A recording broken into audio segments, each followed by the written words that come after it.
I kissed a stranger in my own barn, and I still haven't fully recovered from the fact that she had absolutely no idea who I was. Let me back up, because this story doesn't make a lick of sense without a little context. And I reckon I owe you that much, even if it embarrasses me something fierce to tell it. My name is Cole Harmon. I'm 34 years old, 6'2", with dark brown hair that I keep under a black Stetson more out of habit than anything else, and dark eyes that more than one person in Callaway County has described as unfriendly. I don't take offense. I worked at it. I own the Harmon Ranch, 4,000 acres of the finest land in the Texas Hill Country.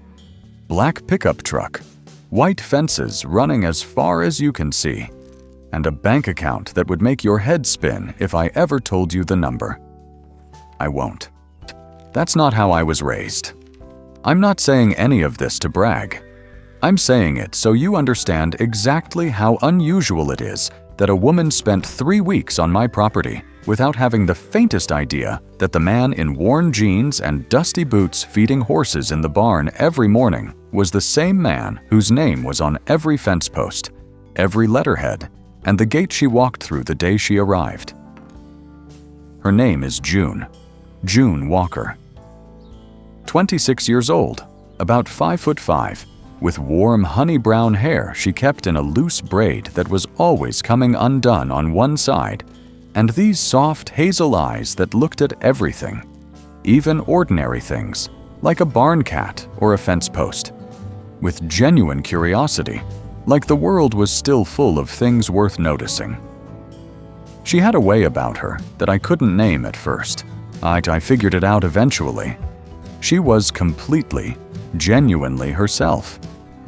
No performance, no calculation. Just June. She had arrived at the ranch through what I can only describe as a comedy of errors involving my ranch manager, a misread county job posting, and a temporary position I hadn't actually approved, but apparently my foreman Jake had hired for without consulting me, because Jake has worked for me for 11 years and has decided that means he can operate somewhat independently of my authority. I've told him this is not the case. He disagrees, and he's too good at his job for me to push the point. June had been hired as a general ranch hand assistant, helping with morning chores, mucking stalls, feeding the horses, light maintenance work. Jake had put her up in the small guest cottage near the south stable. I'd given her a work schedule and apparently neglected to mention that the ranch owner was a person named Cole Harmon, or what I looked like, or that I was present on the property every single day. To be fair to Jake, I'm not entirely sure what he thought would happen. I asked him about it later. He just shrugged and said she seemed like a real good fit. I had seen her around the property for the first few days without thinking much about it. New temporary hire. She kept to herself, worked hard, didn't ask unnecessary questions.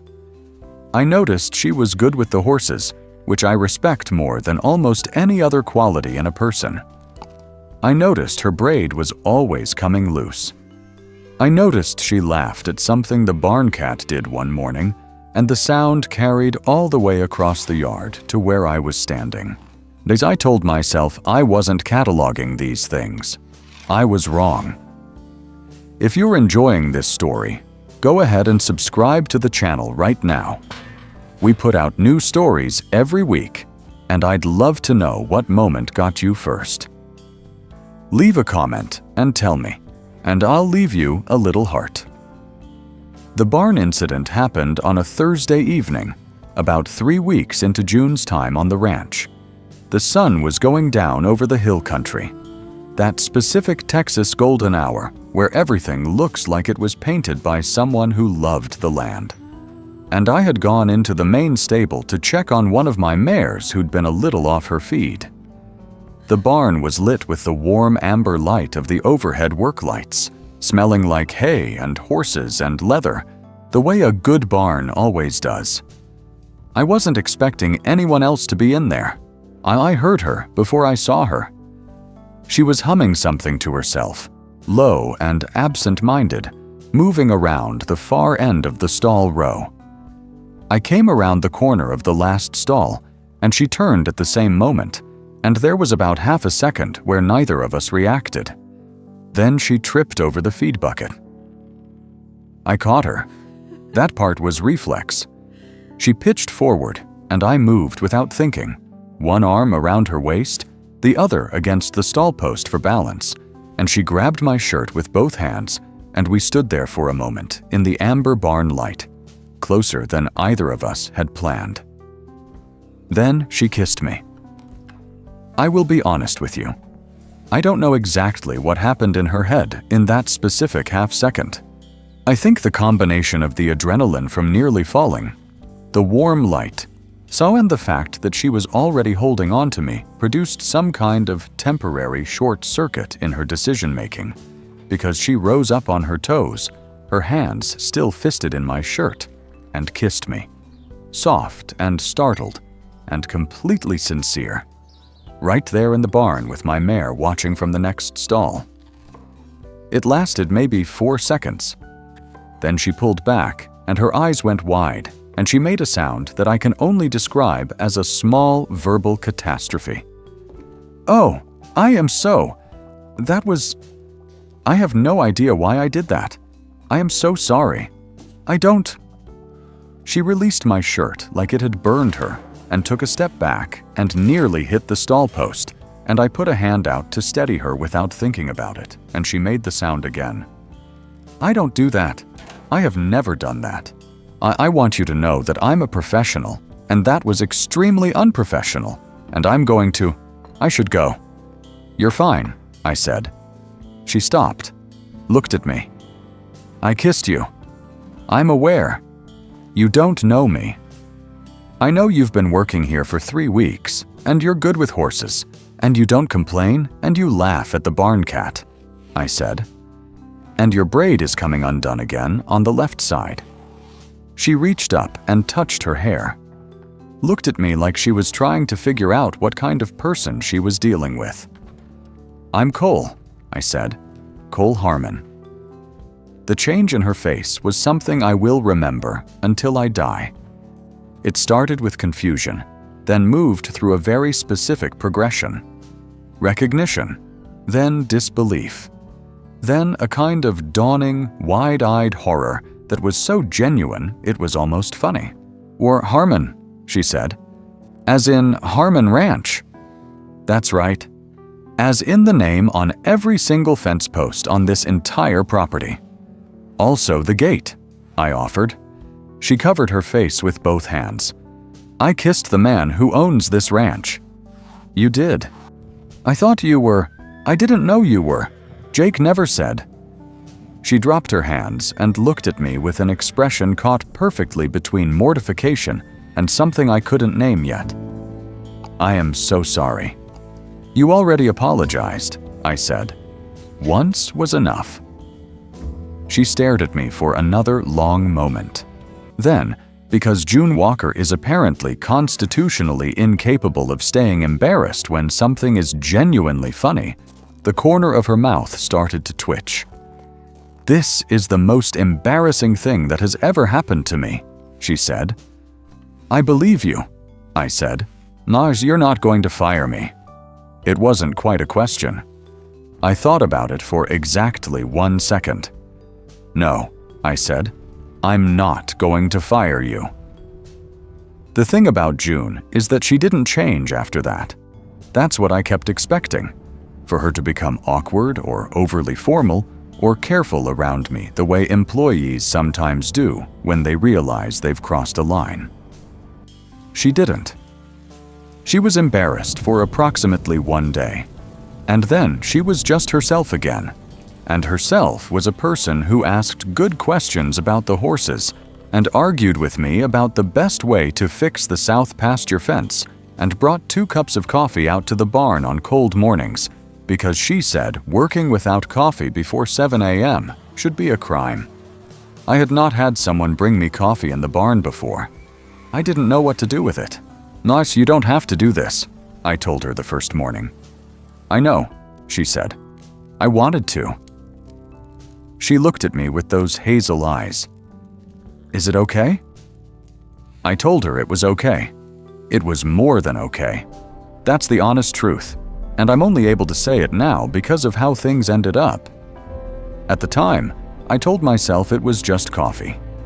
The way you tell yourself a lot of things when you're not ready to hear the actual answer. I want to tell you about the morning she found out about the engagement, because that's a chapter in this story that I'm still a little ashamed of, in the way you're ashamed of things you did for the wrong reasons. My family, specifically my mother, Patricia Harmon, a woman who runs her household with the precision of a military operation and the warmth of a woman who genuinely loves her family, which is a combination I've never fully understood how she manages, had been pushing for 2 years for me to consider marrying a woman named Diane Whitfield, whose family owned the neighboring ranch and whose grandfather and my grandfather had shaken hands on some kind of informal agreement that everyone in both families seemed to think still carried weight. I had been putting it off. I want to be clear about that. I was not enthusiastically engaged. I was a man who had agreed to something he hadn't thought hard enough about, because saying no to my mother requires a level of energy I don't always have, and because Diane was a reasonable person who I had known my whole life and who was perfectly fine in every measurable way. She was just not June. I didn't know that yet, the morning June found out. It came up sideways. She overheard my mother on the phone at the house, something about the Whitfield dinner, and she asked Jake about it. And Jake, who has no instinct for what information to share and what to leave alone, explained the whole thing. I found June in the south stable that afternoon. She was brushing down the bay gelding, and she didn't look at me right away, which was unusual. June always looked at me. I heard you're engaged, she said.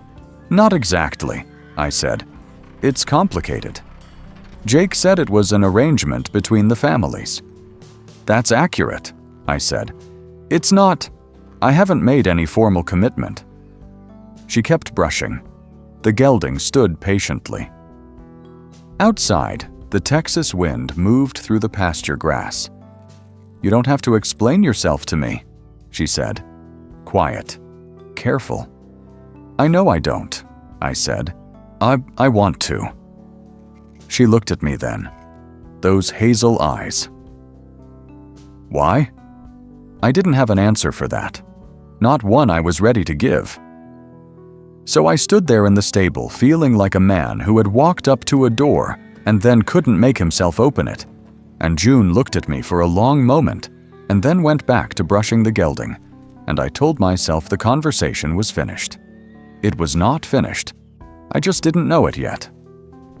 The weeks after that were, I don't have a good word for them. I was more aware of her than I had been before. I noticed when she wasn't somewhere I expected her to be. I noticed the way she talked to the horses, low and easy, like they were people worth reasoning with.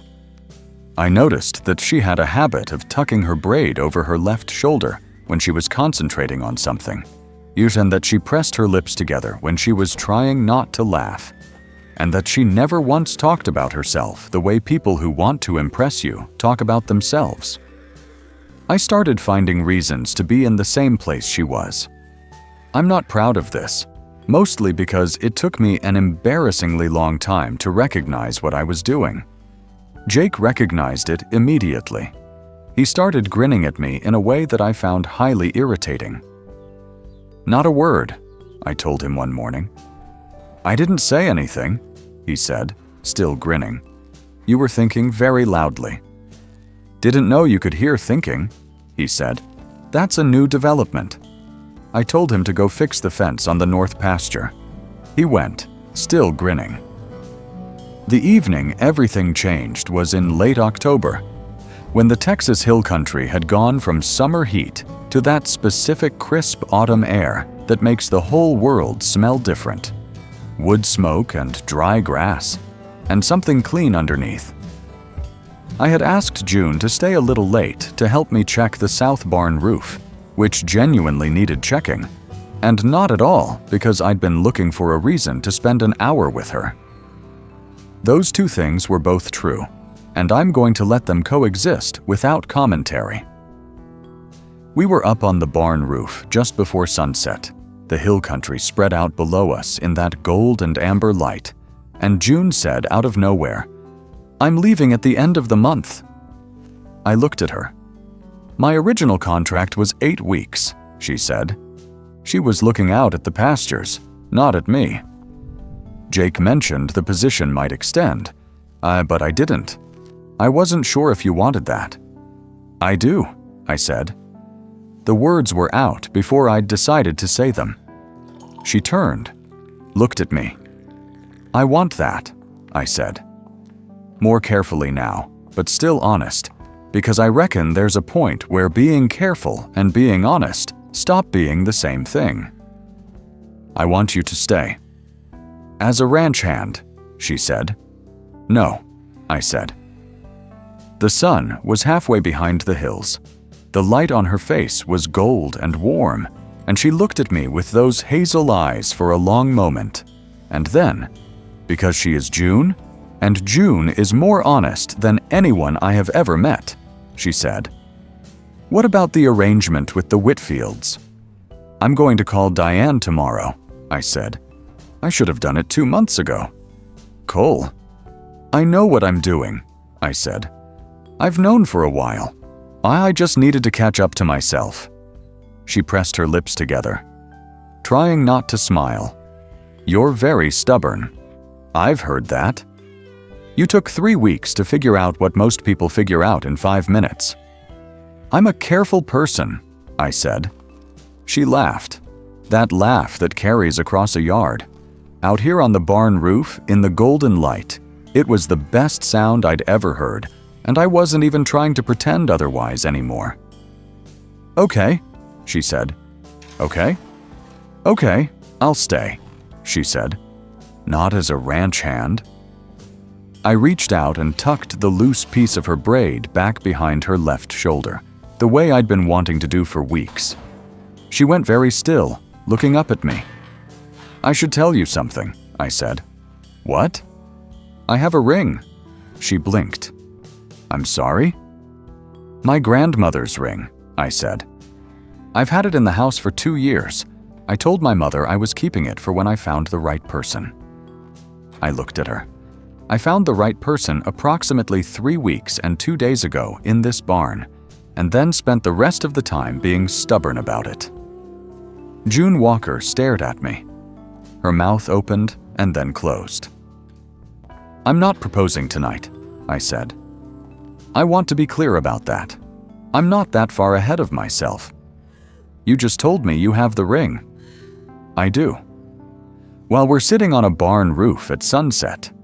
"That is also true." She looked at me for a long, long moment. Then she kissed me again. Deliberately this time, nothing accidental about it. Her hand against my jaw, and her eyes closed, and every bit as sincere as the first time in this same barn, weeks ago, when she'd had no idea who I was. I know who she is. I knew who she was before I let myself admit it. Before you get to the rest of this story, do me a favor and subscribe to the channel if you haven't already. We make these every week, and I'd love to know which moment got you. Leave a comment and tell me which part hit you hardest, and I'll leave you a little heart right there. I called Diane Whitfield the next morning. She was, to her credit, entirely gracious about it. Told me she'd known for a while that I wasn't fully in it, that she'd been waiting to see if I'd figure it out on my own, and that she hoped whoever she was worth the 4,000-acre life. I told her she was. Diane laughed and said she'd see me at Christmas. We were better as neighbors than we would have been as anything else, and I think we both knew it. My mother was a different conversation. But Patricia Harmon does not receive news of changed plans quietly. "Cole William Harmon," she said, which is how I know a conversation is going to be memorable. Mama, the Whitfield arrangement has stood for.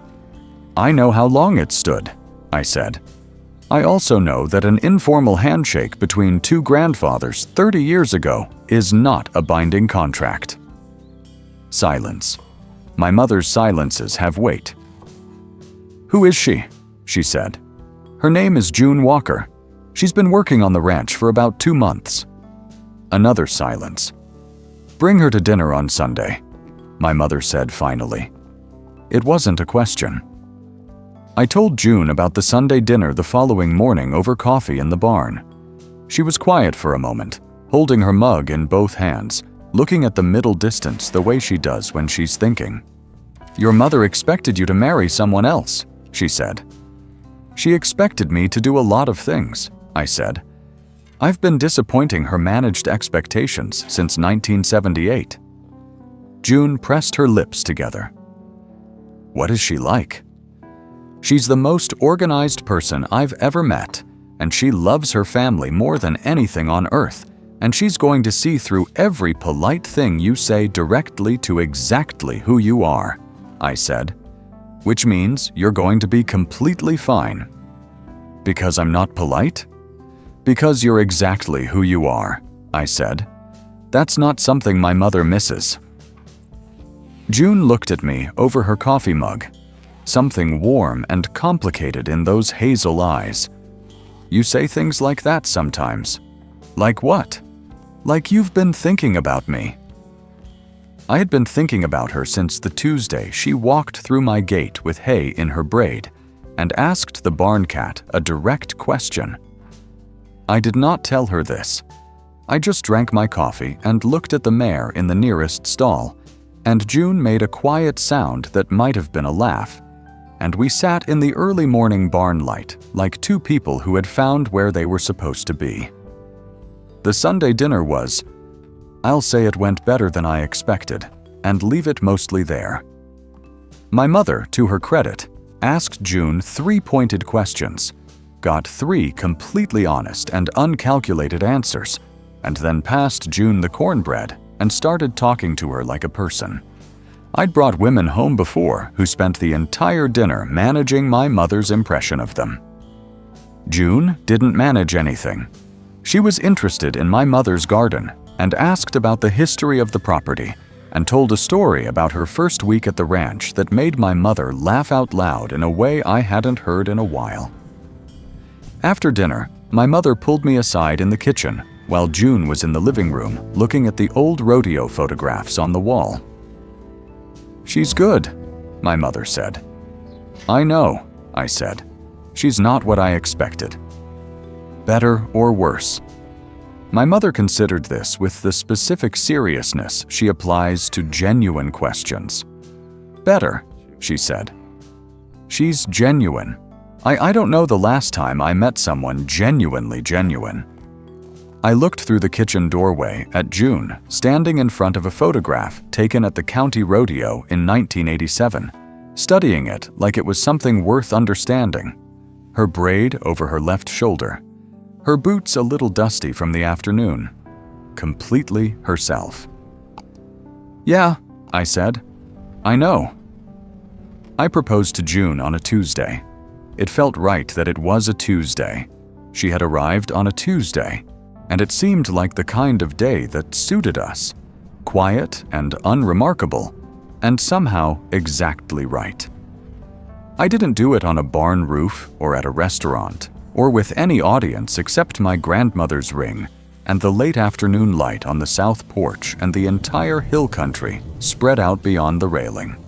I did it simply, not because June is not a woman who needs grand gestures. She needs honest words and a person who means them.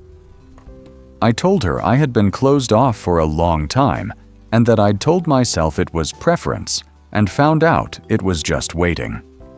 I told her that she walked into my barn and kissed me without knowing who I was, and that was the most accidentally perfect introduction I could have imagined.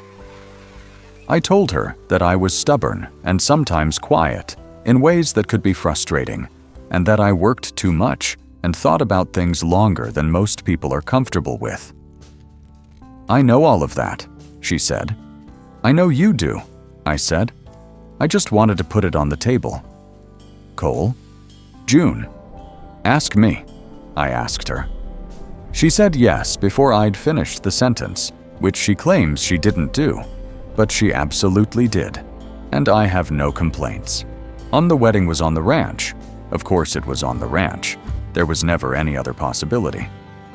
In late spring, when the Texas hill country was fully green, and the sky was that specific shade of blue you only get out here.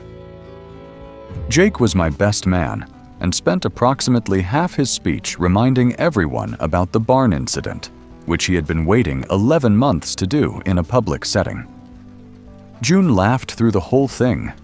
My mother cried once, quietly, and pretended she hadn't. June, in a white dress in the barn doorway, with the morning light behind her, and her braid pinned up for the day, and her eyes finding mine across the yard. I won't try to describe what that looked like. Some things don't need more words. What I will tell you is this: she still brings 2 cups of coffee to the barn on cold mornings. I still laughs at the barn cat. Still has one side of her braid coming loose by noon every single day. Still looks at everything like it's worth noticing. I had been living on this land for most of my life, and I had never really seen it the way I see it now, through her eyes, like 4,000 acres of something genuinely worth loving. She ruined me in the best possible way. I kissed a stranger in my barn, and he turned out to be my fiancé, she told my mother once, laughing. She didn't know who I was. She kissed me anyway. And that is the truest thing about June Walker Harmon. She gives things her whole heart before she has any of the information, and somehow, every single time, she gets it right. I don't have a rule against unexpected visitors anymore. I dissolved it the same day I caught her tripping over a feed bucket in the amber barn light, and I haven't missed it for a single minute since. The south porch is where we eat breakfast on good mornings, and the hill country goes on forever, and the coffee is hot, and June is sitting across from me with her braid coming loose on the left side. I reckon that's everything. I reckon that's exactly enough.